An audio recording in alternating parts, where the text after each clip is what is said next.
প্রভু যেইভাবে আমার চেহারাকে তুমি সুন্দর বানাইছো, আমার চরিত্রটাকে সুন্দর বানাও। যেরকম ঠিক কিনা? এবং এই সুন্দর চেহারা জাহান্নামের আগুনে জ্বালায়ও না।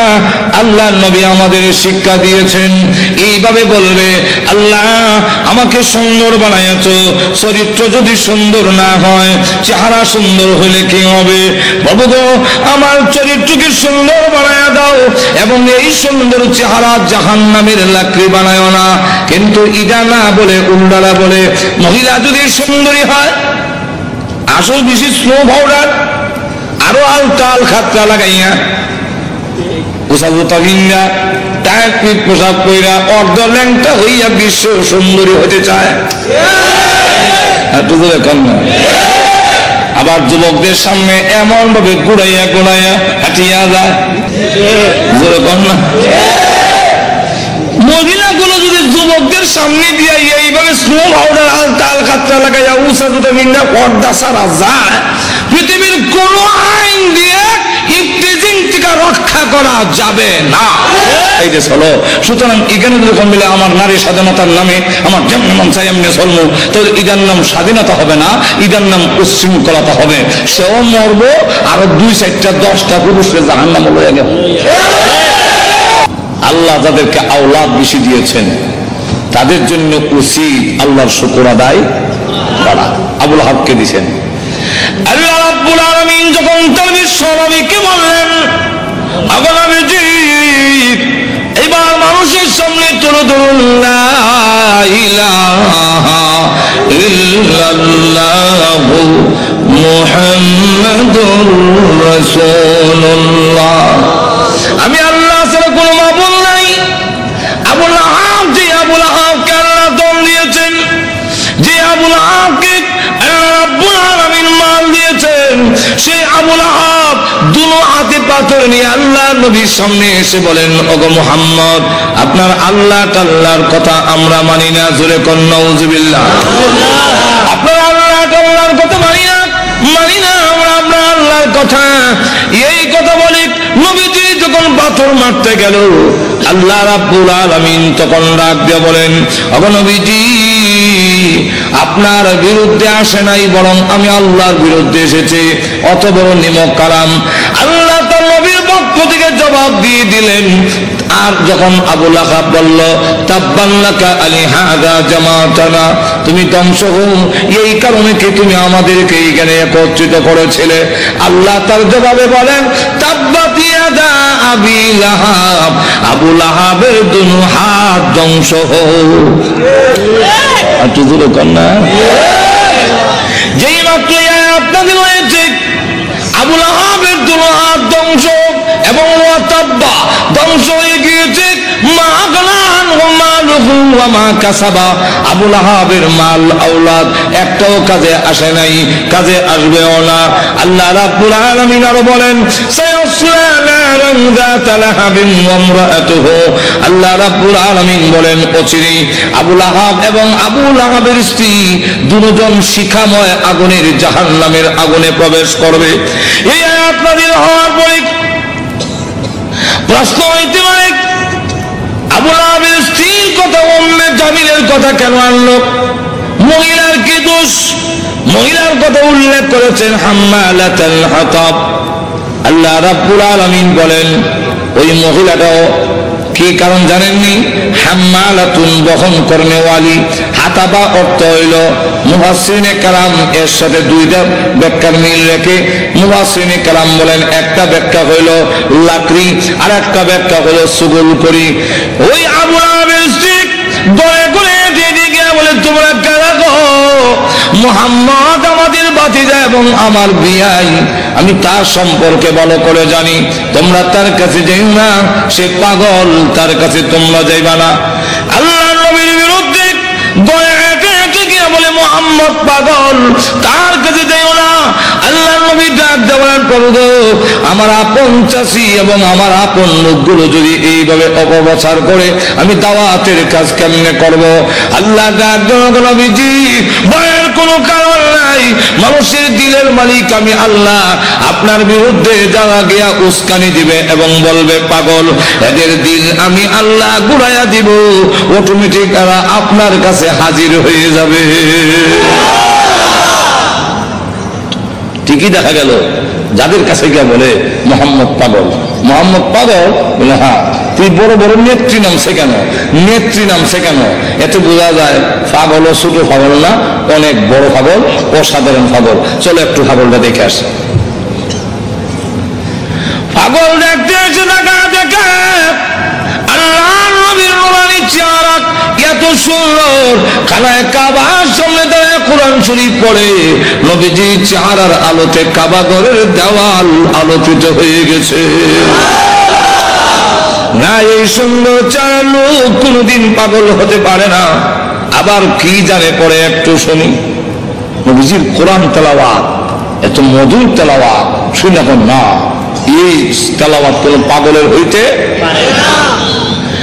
والشمس وضحاها والقمر إذا تلاها والنهار إذا جلاها والليل إذا يغشاها। পিছন থেকে তারা কয় এই লোক কোনদিন পাগল হতে পারে না, তিনি আল্লাহর পয়গম্বর, কালিমা পড়ে মুসলমান হয়ে গেছে।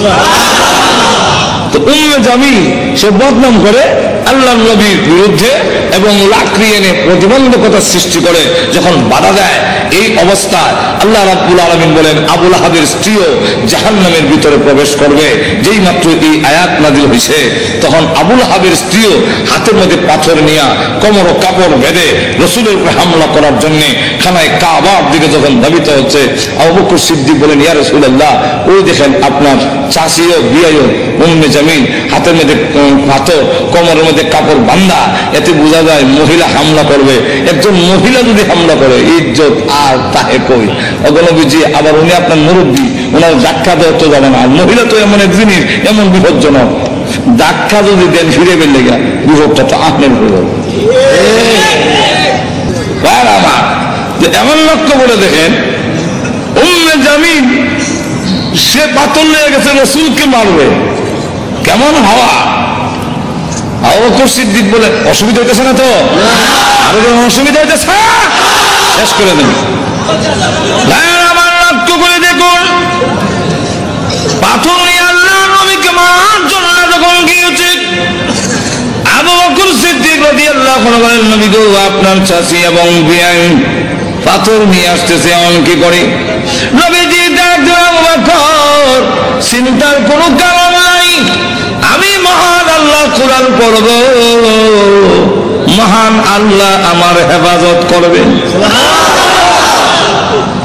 এই বলে রাসূল আরম্ভ করে দিয়েছেন ইয়াসিন ওয়াল কুরআনিল হাকীম।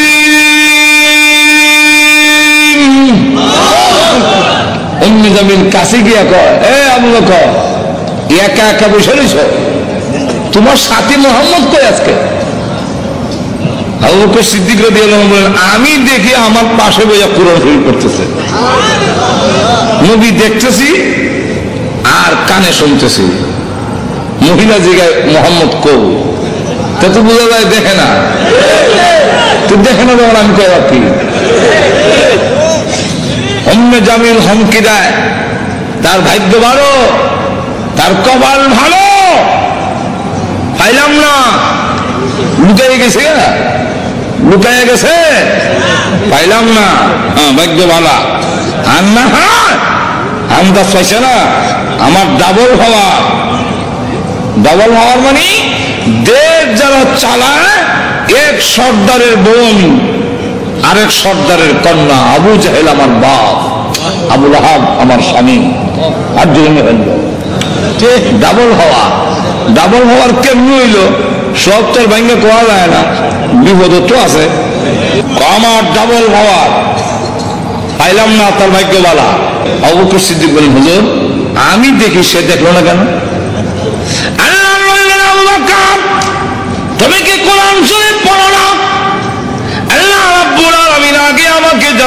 দিয়েছেন, ওয়াইদা ক্বরাতাল কুরআনা জাআলনা বাইনাকা ওয়া বাইনাল্লাযীনা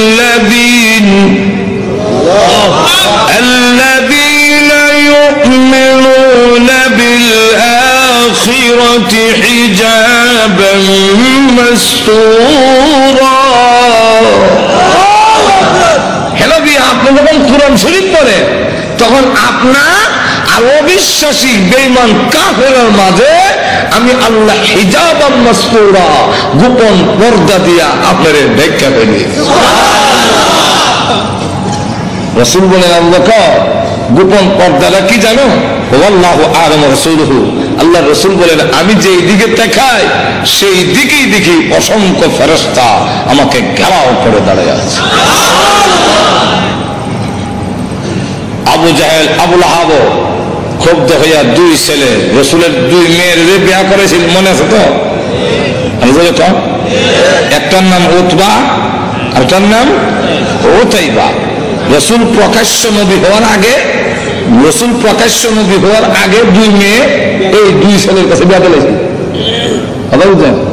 এখন সে এই দুইজনের ডেকে না কয়, তোমাদের শ্বশুর মুহাম্মদের কাছে আমার এবং তোর মার বিরুদ্ধে কোরআনের আয়াত নাযিল হয়েছে, অতএব তোমরা দুজন গিয়ে মুহাম্মদের সামনে বলতে হবে আপনার আল্লাহ টাল্লাহ মানি না।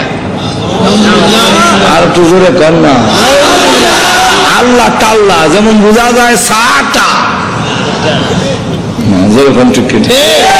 কেমন অবজ্ঞা, অবজ্ঞা কেমন চিন্তা করেন, নিমো কালাম কারে কয় ঠিক না? তো গিয়া বলবি আল্লাহ আল্লাহ মানি না, আর মুহাম্মদের দুই মেয়েকে তালাক দিয়ে আসতে হবে, আর না আমি মনে করব তোমরা আমার অবাধ্য, আর আমার অবাধ্য হইলে যে কিছু পাইবা না এটা তো বুঝো। যেমন বাপ ইমুন ফুলা, এটা তো বলার দরকার ছিল, আপনার কথা না মানলে অবাধ্য, আর আল্লাহর কথা না মানলে আর বড় অবাধ্য। আপনার কথা না মানলে আপনার সম্পত্তি থেকে বঞ্চিত হব, আর আল্লাহর কথা না মানলে, নবীর কথা না মানলে জান্নাত থেকে বঞ্চিত হব। অনেক সাহাবীরা তো এরকম করছেন যে বাড়ি ঘর ছাড়তে রাজি, কিন্তু আল্লাহ রাসূল ছাড়তে একটু বলে কেন না। গভীর রজনীতে আল্লাহর নবী বিশ্ব নবী রাহমাতুল লিল আলামিন হুজরা শরীফ থেকে প্রচন্ড শীতের মধ্যে বের হয়েছেন, এমনি তাকায়া দেখে একজন বাঁকা হয়ে দাঁড়াইছে, সোজা হয়ে দাঁড়াতে পারে না, কাপড় এইভাবে ধরে রেখেছে, দাঁড়ায় বলেন আসসালাতু ওয়াসসালামু আলাইকা ইয়া রাসূলুল্লাহ। আল্লাহ নবী বলেন, কে রে তুমি এত গভীর রজনীতে আমাকে সালাম দিচ্ছ? আল্লাহ নবী যেই মাত্র জিজ্ঞাসা করলেন, উনি ডাকতে, হুজুর আপনি কি আমাকে চিনতে পারেন নাই? আমি আব্দুল্লাহ। আল্লাহ নবী বলেন, কোন আব্দুল্লাহ? ও নবীজি, কিছুদিন আগে ইসলাম ধর্ম গ্রহণ করেছি, আমার নাম ছিল আব্দুল উজ্জা, আমি আপনার নামটা পরিবর্তন করে আব্দুল্লাহ রেখেছেন, আমি সেই আব্দুল্লাহ। আব্দুল্লাহ তো ধনী বাপ চাচা, তার বাপ চাচা ধনী ব্যবসায়ী ছেলে, সকাল বিকাল কাপড় পরিবর্তন করে আসতো। আজকে তো দেখা যায় গায়ে কাপড় নাই, একটা কাপড়ের টুকরা পরিধান করা, সোজা হয়ে দাঁড়াতে পারে না, তার লজ্জাস্থান খালি হয়ে যায়, হাত দিয়ে ধরে রাখছে কোনো হামে কাপড়ের টুকরা। আল্লাহ নবী বলেন, আমার আব্দুল্লাহর এই অবস্থা কেন? শীতের মধ্যে তরতর করে কাঁপতেছে, কিন্তু কোনো কথা বলে না, কোনো ডাক দেয় না। নবী গো, অপেক্ষায় বসে আছি, কোন সময় আপনি বের হবেন? আপনার নোরানি চারা যদি এক নজর দেখতে পারি, তাহলে আমার অন্তরে আর কোনো দুঃখ থাকবে না। আল্লাহ নবী বলেন, কি হলো তোমার এই অবস্থা কেন? আব্দুল্লাহ, আপনার দরবারে কেন আসা যাওয়া করি? আমার চাচা আমাকে বলেছেন বাড়ি ছেড়ে যেতে হবে, আর না হয় মুহাম্মদের দরবার ছেড়ে যেতে হবে। নবী গো, আমি ঘোষণা দিয়েছি, প্রয়োজন বোধে আপনার বাড়ি কেন তাম পৃথিবী ছেড়ে যেতে পারি, কিন্তু একটি মুহূর্তের জন্য বিশ্ব নবীর দরবার আমি ছাড়তে পারবো না। আমাকে বাড়ির থেকে বের করে দিয়েছে, কাপড় চোপড়গুলো দিয়ে যাও। এগুলো তো আমাদের উদ্দেশ্য হইল আমি উলঙ্গ হয়ে গেলে এটা যাব না, লজ্জায় তখন ঘরে বসে থাকবো, আপনার দরবারে আসবো না। আমি তখন আমার চাচাকে জানিয়ে দিলাম, ওগো চাচা, কাপড় হারাতে পারি, ইজ্জত সম্মান হারাতে পারি, আমি সর্বহারা হতে পারি, কিন্তু আল্লাহর কসম ঈমান হারা এক মুহূর্তের জন্য হতে পারবো না। আজকে যদি শরমের আর ইজ্জতের বয়ে কাপড়ের জন্য আমি ঈমান হারা হয়ে যাই, মৃত্যুর পরে কবর থেকে উলঙ্গ হয়ে আল্লাহর দরবারে উঠব, উলঙ্গ অবস্থায় জাহান্নামের মধ্যে দেওয়া হবে। আল্লাহর নবী আমার কাপড় চোপড় গুলো রেখে দিয়েছে, আমি আমার মার সামনে দাঁড়িয়ে বললাম, মা গো, ও মা, একটা কাপড় দেন না, আমি আমার লজ্জাস্থান রেখে বিশ্ব নবীর দরবারে যাব। ওগো মা, একটা নজর যদি আল্লাহর নবীকে দেখতে পারি তাহলে আমার মনে আর কোনো ব্যথা থাকবে না। এই বলে হুজুর আমার মা একটা কাপড় দিয়েছেন, কোন রকমের লজ্জাস্থান রেখে আপনার হুজুরের সামনে এসে বসে আছি। কোন সময় আপনি বের হবেন, আপনার চেহারা মুবারক একটা নজর দেখার জন্য বসে আছি। নবীজি তার করুণ কাহিনী শুনে বিশ্ব নবী পর্যন্ত চোখের পানি রাখতে পারলেন। আল্লাহ নবী ডাক দেবেন, আব্দুল্লাহ আমার ঘরে হুজুরের শরীফে এই নে আমার ব্যবহারের 2খান কাপড় তোরে দান করলাম। নবীজির 2খানা কাপড় ব্যবহারের কাপড়ের দাম আছে না নাই?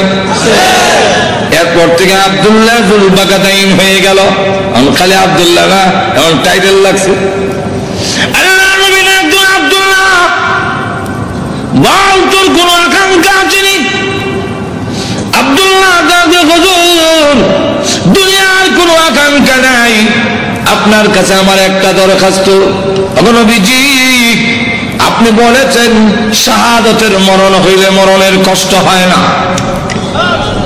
আপনি বলেছেন শাহাদাতের মরণ হইলে কবর গেলে মুনকার নাকির আসে না,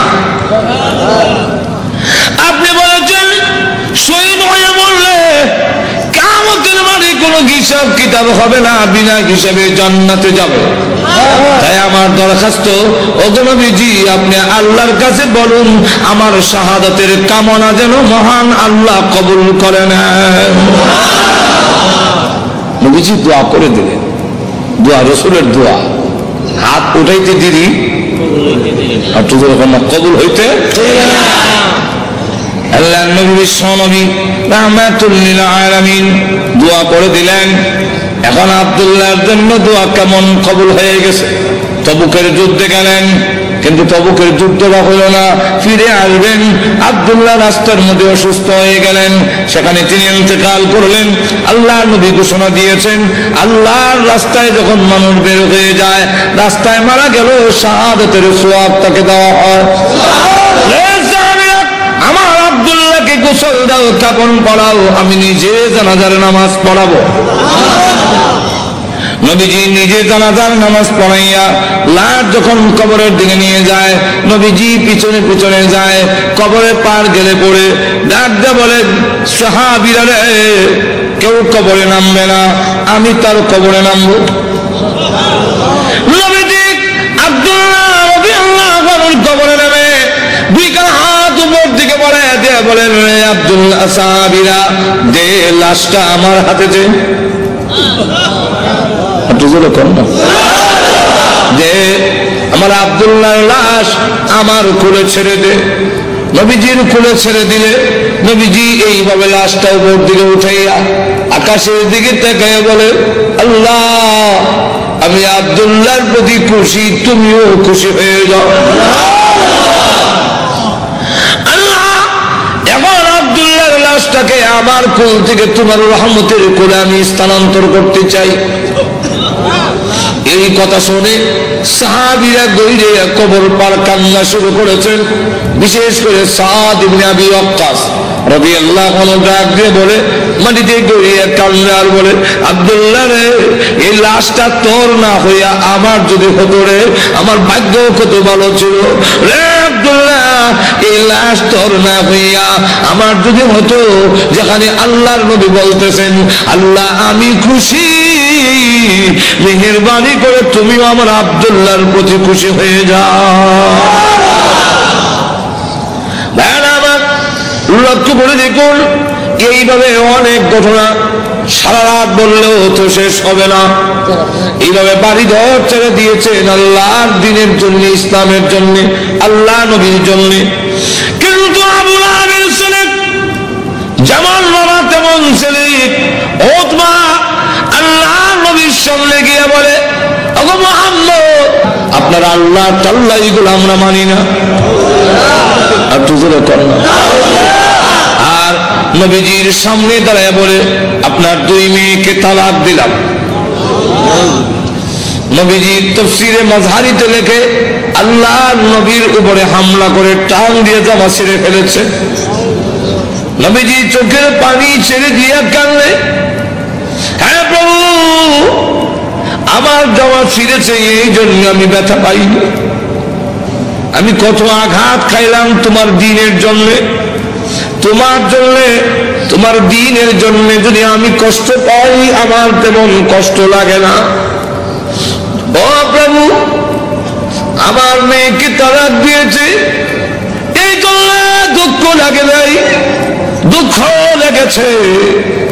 আমার সামনে যদি তোমাকে কেউ অবজ্ঞা করে, তোমাকে অপমান করে, আমি রাসূল কখনো বরদাস্ত করতে পারি না।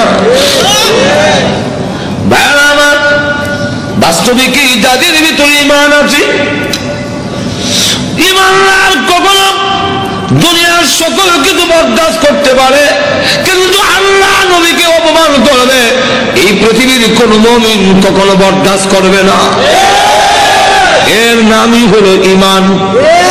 যেরকম ঠিক না, ওই জন্মতে আল্লাহর জন্য, আল্লাহর নবীর জন্য, আল্লাহর দ্বীনের জন্য মুমিন তার জীবন উৎসর্গ করতে পারে, কিন্তু আল্লাহর অবমাননা কখনো মুমিন বরদাস্ত করতে পারে না।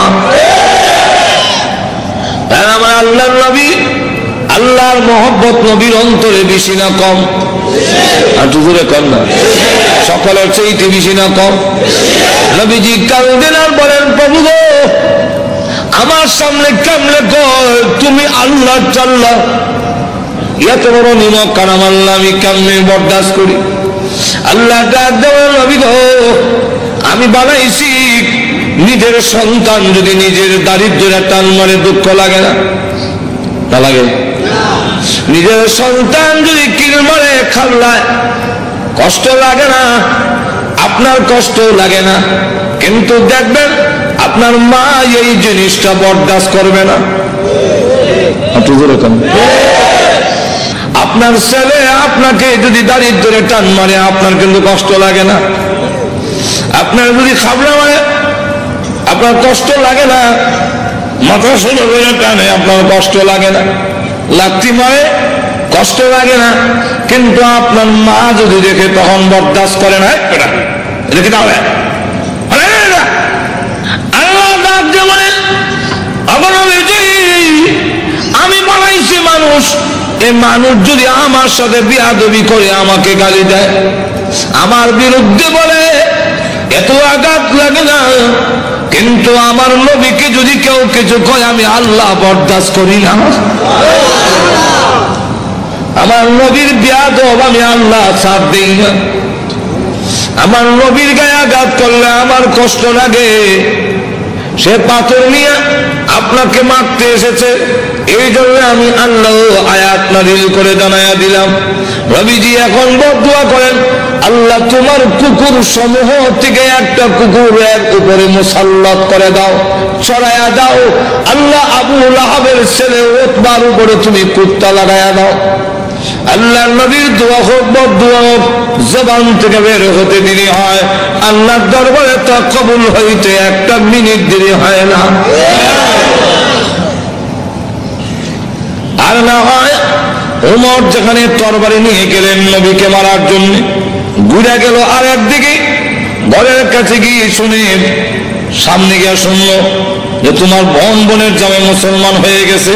সেখানে যখন ঘরের সামনে দাঁড়াইছে, শুনে ঘরের ভিতর থেকে কোরআনের আওয়াজ আসে। হ্যাঁ, কিসের আওয়াজ? আস্তে আস্তে পড়তেছে, আউযু বিল্লাহি মিনাশ শাইতানির রাজীম। কি পড়ে কুলজা দিছিল না।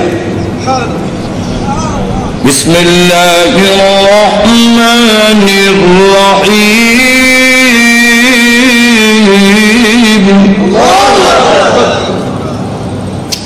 হ্যাঁ, গণকে আওয়াজ ফাতেমা কাহা আজরাইল আইছে, দরজা খুলছে। আর ফরায় যে খাব্বাব রাদিয়াল্লাহু, তিনি দরজার আড়ে লুকায় গেছে। আল্লাহ লা ইলাহা ইল্লাল্লাহ সুবহানাকা ইন্নী। বোন এবং বোনের জামাই তো একবারে মারবে না, উমর তো আমারও দুই টুকরা করলো, তোর বাড়ি এতই আছে। দরজার আড়ে লুকাইয়া খালি কত মিনিট করে উমর ঢুকে তার বোনকে দিল এক তাপ্পড়, বোনের জামাই রে তাপ্পড় খাইয়া উল্টে গিয়ে বসছে। বোন বাধা দিয়ে আমার সামনে মারো কেন? দিলাম তোরা একটা। তুই বোন যখন তাপ্পড় খাইছে, খানের কথা হইতে গেছে, বোন তখন কও, শোনো, তুমি যেমন খাত্তাবের ছেলে, আমিও খাত্তাবের মেয়ে। তুমি জানো না ইমান এমন এক জিনিস, এটার মধ্যে যত চাপ দেওয়া যায় অত এটার স্পিরিট। ইমানদার এমন এক জিনিস, এটার যত গোতা দিব অত ভালো উঠবো। গোতা দিত না, ঘুমাইতাম। ঠিক ঠিক। ফাতেমা ডাক দেখো, ভাই তুমি যে আমার চট দিছে মনে করছো আমি বন্ধ হয়ে যাবো? সুস্পষ্ট করে বলে দেই, সত্য ধর্ম গ্রহণ করছি, মারতে পারো, জীবন গেল ছাড়তাম না। তখন কয়ে নিয়ম, মানুষ যখন দিনের উপরে ইসলামের উপরে অটল অচল থাকে, তখন তারা আল্লাহ সাহায্য আসে। আর যারা নির্যাতন করে হেরার দিলের মধ্যে আল্লাহ ডর ঢুকাইয়া দেয়। তোমার কয়, ইয়া তো মারলাম তো সামলাইতাম পারি না, কি পড়ছিলে? দেখো না, তোমাকে দেওয়া যাবে না। কেন? এটা কোরআনের অংশ।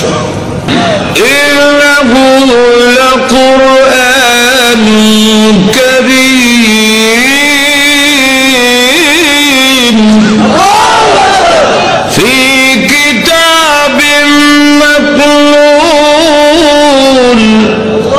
লা ইয়ামাসসুহু ইল্লাল মুতাহহারুন।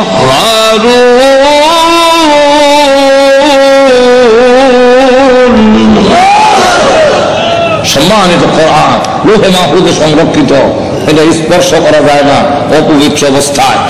তখন কি করতে হবে? বলে গোসল করে যাও। কাফেররা তো মুত্তা পানি লয় না, তুমি মুত্তা পরিষ্কার করে যাও। দিছে হয়েছে কোরআন করে, মা আনজালনা আলাইকাল কুরআনা লিতাশকা। ওই আয়াত পর্যন্ত গেছে, ইন্নানি আনাল্লাহু লা ইলাহা ইল্লা আনা ফা'বুদনি।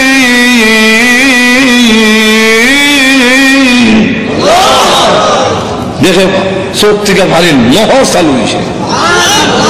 এমনি ডাক দেখাবো, আমার মোহাম্মদের দরবারে নিয়ে আসল। তো পর্দার আড়ালে যিনি লুকাই আছেন দরজার আড়ালে, মনে হয়তো ঘটনা কোনটা আমার উদ্দেশ্য না। ঘটনা গুলো তো এইটার মধ্যে 1 ঘন্টা দিব, ঘটনা হওয়ার উদ্দেশ্য না। উদ্দেশ্যটা হইল ওই কথাটা বুঝে পেলে গা দরজার আড়াল থেকে এমনি কয়, আর লুকাই থেকে লাভ নাই। অহম বুঝে গেছে উমর মারত না। তো সংবাদটা আমি আগে দিলাই, কারো সুসংবাদ আগে দিতে একটা মনের মধ্যে একটা আনন্দ পাওয়া যায়। তো আমি আগে দিলাই, এমনি দরজার থেকে আড়াল থেকে বেরিয়ে কয়, হ্যাঁ মা, তাদেরকে কোরআন শরীফ আমি পড়াইছিলাম। আচ্ছা, তো আপনাকে সুসংবাদটা দেওয়ার জন্য বেরিয়েছে, তো লুকে আসলাম। কি সুসংবাদ? বলে দারুল আরকাম, গোপন ঘাঁটি, যেখানে দিন প্রচার করা হয় লুকায় লুকায় এখান থেকে, যার নাম ছিল দারুল আরকাম। এই দারুল আরকামে গত রাত্রে আমি বিশ্ব নবীকে দোয়া করতে শুনছি। আল্লাহ রাসূল বলছেন, আল্লাহুম্মা আইজ্জিল ইসলামা বিআদিল উমরাইন। আল্লাহ 2টা উমর থেকে একটা উমর ইসলামের ভিতরে এনে ইসলামকে শক্তিশালী করে দাও। একটা হলো ওমর ইবনুল খাত্তাব, আর একটা হলো ওমর ইবনে হিশাম, যার টাইটেল হলো আবু জেহেল। আগে আসলে আবুল হাকাম, এর নাম উমর, আর এই আমিরুল মুমিনিন ওনার নাম উমর। আল্লাহ রাসূল বলে এই দুইটা উমর থেকে একটা উমর আমারে দাও। আল্লাহ রাব্বুল আলামিন মনে হয় গত রাত্রের রাসূলের দোয়াটা তোমার বেলায় কবুল হয়ে গেছে। কথাটা বুঝলেন তো? রাসূল দোয়া করতে দেরি হয়, দোয়া হোক এরকম। তো এই অবস্থায় দোয়া যখন দোয়া হোক আর দোয়া কবুল হয়ে যায়, রাসূল যখন কইয়া দিলেন কুকুর সমূহ থেকে একটা কুকুর সরাইয়া দাও, এখন দেখেন কি হয়। আবু লাহাবের ছেলে উতবা, সে সিরিয়ার থেকে ব্যবসায়ী কাফেলা নিয়ে আসতেছে, রাস্তার এক জায়গার মধ্যে বিশ্রামের জন্য তাদের গমের বস্তা খেজুরের বস্তা তৈছে, এমনি দেখে পাহাড়ের টিলার মধ্যে একটা ভাগ বৈশা, খালি মাথা ঘুরাইয়া আবু লাহাবের ছেলে উতবারে ভালো করে দেখে, যেমন বোঝা যায় গোয়েন্দা অফিসার আসামি দেখতেছে। এমনি সে ডাক দিয়া কয়, ও আমার সাথীরা, বাঘ যেভাবে আমার দিকে চায় এতে বোঝা যায় মুহাম্মদের বদদুয়া কবুল হয়ে গেছে। তো রাসূল তো বলছিলেন কুকুর, এখন তো বাঘ, তো উল্টা দি না, উল্টা না, রাসূল কুকুর দিয়া বাঘই বুঝাইছেন, এরাও বুঝছে। এর কারণ রাসূল বাঘ কইয়া কুকুর হয়ে কুত্তা বুঝাইলেন কেমনে? কুকুর মানে বাঘ, বাঘ মানে কুকুর, দুইটার একটা মিল আছে। কি মিল? চতুষ্পদ জানোয়ারের মধ্যে কুত্তা হাও আলগি দিয়া পেশাব করে, আর বাঘও হাও আলগি দিয়া পেশাব করে। তাহলে মোতায় মোতায় দুইটার একটা মিল আছে। হায়াতুল হাইওয়ান নামক কিতাবের মধ্যে এই ওটা দিচ্ছেন, কথা বুঝছেন? এখন আসুন, তাহলে দেখা গেল এই অবস্থায় সকলে আপনি আমাদের ছেলে, সর্দারের ছেলে, আপনার সিকিউরিটির ব্যবস্থা আমরা করবো। আপনি ভয় পাচ্ছেন কেন? সিকিউরিটি তারা করবো। সিকিউরিটি কত সিকিউরিটি বন্ধ করে খারাপ হিসেবে লোক নাই, মানুষ নাই, বহুত ঘটনা আসলে এখন না, গজব আসবার হইলে ফিরাইতে পারে না। এমন দেখা গেল সিকিউরিটি দিবে, তখন তারা সব গমের বস্তা বুঝলেননি আর খেজুরের বস্তা একখানে একত্রিত করে একটা উঁচা পাহাড়ের টিলার মতো মানে সেখানে জায়গা করে দিয়ে বলেন আপনি সেখানে ঘুমান, আমরা নিচে ঘুমাবো। বাঘের নিয়ম হইল আগে যারে পায় তারে খায়, তা আমাদেরকে খেয়ে না হয়ে খাবে, এর আগে তো না ঘুমান। মানুষ সব ঘুমাইছে, এও নাক ডাকা, যখন নাক ডাকা আরম্ভ হয়েছে বাঘে কয় আমার যাওয়ার টাইম হয়েছে। আল্লাহ যাইবার আগে গন্ধটা তোর নাক ফিট করে রে, এই গন্ধে যারে পাবি তারে ধরবি, উল্টা পাল্টা ধরিস না। বাঘ গিয়া যতটুকু ঘুমাইছে সবটুকু চেক করে, কারণ প্রত্যেকের শরীরে আলাদা একটা ছোট সময় বাইসাল যখন কোথায় গেঞ্জি রানবে, আমার গেঞ্জি রানছেন এখন কোন গেঞ্জি আব্বার কোনটা বাইসাল বুঝতাম পারবি, আর নিলে থাপ্পর হম মূল্য হলটা নিলে তো নাকও লাগাইতাম, নাকে লাগাই বুঝতাম এটা আব্বার গেঞ্জি, এটা বাইসাল গেঞ্জি, গন্ধের শরীরে একটা গন্ধা। হ্যাঁ, তো বাঘে গিয়ে সবচেয়ে চেক করে গন্ধ তো মিলে না, আমার আসামি তো মাথা ঘুরায় দেখে বস্তার ঘুরে একটা ঘুমায় নাক ডাকাইতেছে। তাহলে এটা দেখে বলি লাভ দিয়ে বস্তার ঘুরছে, ওইটা নাক লাগাইতে পারে, এই যে আমার আসামি নিচে নিয়ে মাথা এখানে, পা এখানে, হাত এখানে, নারী বুড়ি এখানে, আলাদা আলাদা করিয়া মাছের ভাগার মতো সরাইয়া বাঘ আবার গিয়ে টিলাত বৈশা ফলক দৃষ্টিতে তাকে রয়েছে। এরা ঘুম থেকে উঠতে যখন চিৎকার দিবে আমি আনন্দ করব, আল্লাহ এবং নবীর দুশমনরে আমি খতম করেছি। এরা সিকিউরিটি দিও, সিকিউরিটি আমাদের শেষ করে বেড়াচ্ছে, আমি করছি। আল্লাহ তখন আয়াত নাযিল করলেন, এই লোসানে আয়াত নাযিল করে বলে কুতিলাল ইনসানু মা আকফারহু,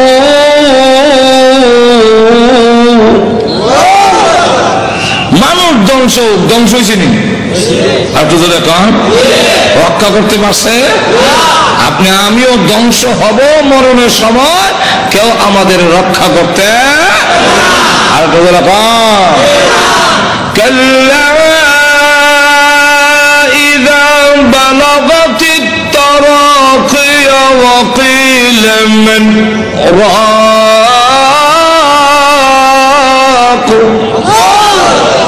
তখন কন্ট্রোলার জানাবে কেউ রক্ষা করতে পারবে না। আল্লাহ তখন আয়াত নাযিল করে বলেন কুতিলাল ইনসান, মানুষ ধ্বংস হোক, মানুষ বড় অকৃতজ্ঞ। এখন আল্লাহ এক একটা নিয়ামতের কথা তুলে ধরে বলেন তুই যে অকৃতজ্ঞ হইলে একটু চিন্তা করলি না? মিন আইয়ি শাইইন খালাকা, তুই কিসের তৈরি, তোর কি দিয়ে বানানো হইল? এটার জবাব আমরা দিতে পারবো না, কারণ জানি না তুই কি দিয়ে বানিয়েছেন। এর লাগে আল্লাহ নিজেই জবাব দিয়েছেন মিন নুতফা, নাপাক পানি দিয়ে বানাইছি, যারা অত্যন্ত ঘৃণিত। আমি আল্লাহ এত সুন্দর করে তোরে বানাইলাম, আবার বানাইছি যে খালাকাহু ফাকাদ্দারাহু, কাদ্দারা ইউকাদ্দিরু, এটার দুইটা ব্যাখ্যা। একটা ব্যাখ্যা হইল তোমাকে এইভাবে বানাইলাম, গরু ছাগল এইভাবে না, তোমার কুদরতি স্প্রিং দিয়ে জায়গায় জায়গায়, মানে কুদরতি স্প্রিং, যেরকম ঠিক কিনা কুদরতি স্প্রিং, এরপরে গরু কিন্তু মানুষ তুমি সেলুনে গেছে চুল কাটবা ডাইন দিকে বামে বামে বুঝলে যেরকম ঠিক না ঠিক না তোর মাথা এইভাবে ঘুরাবার মতো এই যে কুদরতি স্প্রিং দিয়ে তোরে বানাইলাম। আল্লাহ গরু কিন্তু এই ঠ্যাং ভাঙ্গিয়া পেশাব করতে পারে না, তোর আগুন আনতে পারস, তোর সব আনতে পারো, কুদরতি স্প্রিং জায়গায় জায়গায় দিয়া আমি আল্লাহ এমন ভাবে বানাইলাম। আবার তুমি যখন বস্তা নেবে মাথা তখন রড থেকে আনো শক্ত, যেরকম ঠিক না ঠিক না। খালাকাহু ফাকাদ্দারাহু, আর একটা কাদ্দারার ব্যাখ্যা হইল কাদ্দারা ইউকাদ্দিরু তাকদীরান, এর অর্থ হলো তুই অত হতাশ হওয়ার দরকার নাই, অত পরেশান হওয়ার দরকার নাই, সুদে বসে খাওয়ার দরকার নাই। তোমার কপালও তোমাকে জন্মের 50,000 বছর আগে কপাল লেখা কয়টা দোকানের মালিক হবি, এটা লেখকেই তোর দুনিয়াতে পাঠাইছি। আল্লাহ তাই বলেন এক একটা নিয়ামত উল্লেখ করে আমাদেরকে বলেছেন নিমক হারাম হলো না। আল্লাহ আমাদের সকলকে তৌফিক দান করুন, সকলে বলেন আমিন। রাহুল দাওয়ানা আলহামদুলিল্লাহ রাব্বিল আলামিন। দোয়া হয়ে যাবে নুজুলের রহমতের সময়। আজকে বৃহস্পতিবার রাত, দিন গিয়া রাত, শুক্রবারের রাত, এই রাতটার দাম সব কদরের রাতের সমতুল্য। আল্লাহুম্মা সাল্লি আলা সাইয়্যিদিনা আলহামদুলিল্লাহ ربنا ظلمنا أنفسنا وإن لم تغفر لنا وترحمنا لنكونن من الخاسرين ربنا اغفر لنا ولوالدينا رب ارحمهما كما ربياني صغيرا رب ارحمهما كما ربياني صغيرا رب العالمين तमाम জীবনের গুনার বোঝা মাথায় নিয়ে আসামির বেশে অপরাধের বেশে বিক্ষোভ কাঙ্গালের মতো আলিম ওলামা নিয়ে সাদা দাড়িওয়ালা মুরব্বী নিয়ে নওজোয়ান ভাইদেরকে নিয়ে মাসুম বাচ্চা নিয়ে পর্দার আড়ালের নেককার মা বোনদেরকে নিয়ে আমি গুনাহগার তোমার শাহী দরবারে হাত বাড়াইলাম। মেহেরবানি করে গো জিন্দেগির গুনাহ মাফ করে দাও। আল্লাহ জানি না আজকের এই মোনাজাত কার জন্য জীবনের শেষ মোনাজাত। কত মানুষ ঘুমায় আর উঠে না, কত মানুষ ঘর থেকে বের হয় আর ঘরে ফিরে আসে না। আল্লাহ জানি না কার জন্য কাপড়ের কাপড় দোকানে জমা হয়ে গেছে। আল্লাহ মৃত্যু আসার আগে আগে আমাদের তুমি মাফ করে দাও। তুমি যদি মাফ না করো বলো না আমরা কোথায় যাবো, কার কাছে? আমাদের তো যাইবার আর কোন জায়গা না। আল্লাহ আমরা যে যে উদ্দেশ্য তুলেছি প্রত্যেকের মেয়েকে আশা পূরণ করে দাও। আমাদের মধ্যে যারা অসুস্থ বেমারে আছেন তুমি শিফা করে দাও। আল্লাহ আমাদের সন্তানগুলোকে নামাজি দিনদার পরেজগার বানায়া দাও। আল্লাহ আজকের এই মাহফিল আয়োজন যারা করেছেন শোনার জন্য যারা এসেছেন সাহায্য সহযোগিতা যারা করেছেন আল্লাহ সকলের জন্য এই মাহফিল কিয়ামতের মাঠে নাজাতের ওসিলা বানায়া দিও। আল্লাহ যে মসজিদের নির্মাণের কাজ আরম্ভ করা হয়েছে এই মসজিদে তুমি কবুল করো। আল্লাহ তোমার নবী বিশ্ব নবী রাহমাতুল লিল আলামিনের অত্যন্ত আদরের স্ত্রী হযরত আয়েশা সিদ্দিকা রাদিয়াল্লাহু আনহার নামে আল্লাহ এই মসজিদ তুমি কবুল করে দাও, সকলের জন্য নাজাতের ওসিলা বানায়া দাও। যত জরুরত আছে প্রয়োজন আছে তোমার গায়বী খাজানা থেকে পুরা করে দাও রব্বুল আলামিন। আল্লাহ অনেক পরীক্ষার্থী আছেন আল্লাহ পরীক্ষায় আল্লাহ কামিয়াব হওয়ার ব্যবস্থা করে দাও। আল্লাহ পরীক্ষার মধ্যে উত্তীর্ণ হওয়ার ব্যবস্থা করে দাও। আল্লাহ আমাদের পক্ষ থেকে আল্লাহ কোটি দরুদ আর সালাম সোনার মদিনা পৌঁছে দাও। আল্লাহ যত মুমিন মুমিনাত কবরে ঘুমিয়েছেন সকলের কবরের আযাব মাফ করে দাও। এই এলাকার মাটির নিচে যত মোটা ঘুমায় আমাদের মুখের দিকে হাতের দিকে তাকিয়ে আছেন মেহেরবানি করে সকলের কবরের আযাব মাফ করে দাও। বিশেষ করে আমরা রাত বাড়াইলাম জানি না গো কার মালাই কারা বালাই আল্লাহ মার কথা বলতে পারি না, কত লাঠি মার কলিজায় মারছি, কত রাত গেল আমি আমার মাকে ঘুমাইতে দেই নাই।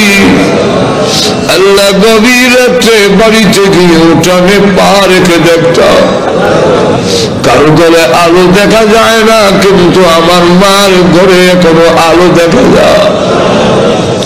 মায়ের সন্তানের জন্য ঘুমায় না। আল্লাহ অনেক বছর হয়েছে মা কবরে ঘুমায় আছেন, কোন অবস্থায় আছে তা তো জানি না গো আল্লাহ। এই জুম্মার রাত্রিতে আল্লাহ রহমত নাজিল হওয়ার সময় আমি গুনাহগার হাত বাড়াইলাম। আল্লাহ আমার কবরে আযাব দিও না, আল্লাহ আমার কবরে আযাব দিও না, আল্লাহ আব্বার কবরে আযাব দিও না। যে আব্বা ভালো জিনিস খাইলো না, ভালো কাপড় পরলো না, টাকা খরচ হয়ে যাবে, সবকিছু রেখে দিয়ে শূন্য হাতে ওই গুরুস্থানের বাংলা কবরে গোবায়। যার বাড়ি দিয়ে আমি বাড়িওয়ালা, যার ঘর দিয়ে আমি ঘরওয়ালা, যার ক্ষেত দিয়ে আমি ক্ষেতওয়ালা, যার জমিন দিয়ে আমি জমিওয়ালা হইলাম, আল্লাহ ওই আব্বার কবরে আযাব দিও না। মা বাবার কবরকে জান্নাতের বাগান বানায়া দাও। আল্লাহ আমাদের উস্তাদ পীর মাশায়েখ যারা দুনিয়াতে নাই, আল্লাহ ও প্রভু ওনাদেরকে জান্নাতের সুউচ্চ মর্যাদা দিয়ে দাও। আল্লাহ আমাদের উস্তাদ পীর মাশায়েখ যারা হক্কানি উলামায়ে কেরাম দুনিয়াতে আছেন বালিয়ার পীর সাহেব সহ, আল্লাহ ওনাদেরকে হায়াতে তাইয়্যিবা দান করো। আয় আল্লাহ আমাদেরকে মক্কা মদিনা বারবার জিয়ারত করার তৌফিক দাও। আল্লাহ স্বপ্নের যুগে তোমার নবীজির নুরানি চেহারাখানা দেখাইয়া দিও। আল্লাহ আমাদেরকে যেদিন মরণ দাও ঈমানের সাথে মরণ দিও, বেঈমান বানায়া কবরে দিও না। আল্লাহ প্রভু আমাদেরকে গাড়ির নিচে বানাইয়া বেইজ্জত করে রাস্তাঘাটে মাইরো না, আগুনে পোড়াইয়া পানিতে ডুবাইয়া মাইরো না। আল্লাহ ক্যান্সার দিও না, আল্লাহ এইডসের মতো মহামারী দিও না, হাড় বাল কিডনি নষ্ট করে দিও না, ব্রেন জবান নষ্ট করে দিও না, প্যারালাইসিস দিয়ে বিছনায় ফেলে রেখে রেখে মরণ দিও না। আল্লাহ যেদিন মরণ দাও গো জুম্মার দিনে নামাজের সেজদার মধ্যে মালাকুল মউত পাঠাইয়া দিও। আল্লাহ বিশ্ব নবীর তুমাইলে আমাদের দোয়া কবুল করে নাও। বিশ্বনবীর উসিলায় আমাদের দোয়া কবুল করে নাও। আয় আল্লাহ তাআলা আজকের এই মাহফিলে আমাদের খালি বিদায় করে দিও না। দুনিয়াতে দেখেছি জুম্মার দিনে কোন ফকির ধনীর দরজায় গেলে ধনীরা খালি বিরত দেয় না। আল্লাহ জুম্মার রাত্রিতে তোমার দরবারে হাজির হয়েছি গো আল্লাহ, আমাদেরকে তুমি খালি বিদায় করে দিও না। ربنا تقبل منا إنك أنت السميع العليم وتب علينا إنك أنت التواب الرحيم। আল্লাহ ইন্তজামিয়া কমিটি বহু পরিশ্রম করে এই বিশাল সুন্দর এক মাহফিল করেছেন। আল্লাহ জান মাল দিয়ে আল্লাহ ওনাদেরকে কবুল করো, ওনাদেরকে হায়াতে তাইয়্যিবা দাও, সমস্ত বেলা মুসিবত থেকে হেফাজত করো। আয় আল্লাহ বেমার ওষুধ থেকে আল্লাহ হেফাজত করো। আল্লাহ পূর্ণ সুস্থতা দান করো, ব্যবসা বাণিজ্যের মধ্যে বরকত দাও। ইয়া আল্লাহ সহিহ দ্বীনের উপরে পরিচালিত হওয়ার জন্য কবুল করে নাও, তোমার দ্বীনের মুজাহিদ হিসেবে কবুল করে নাও। সাল্লাল্লাহু তাআলা আলা খায়রি খালকি মুহাম্মদ ওয়া আলিহি ওয়া সাহবিহি আজমাইন। آمين برحمتك يا أرحم الراحمين।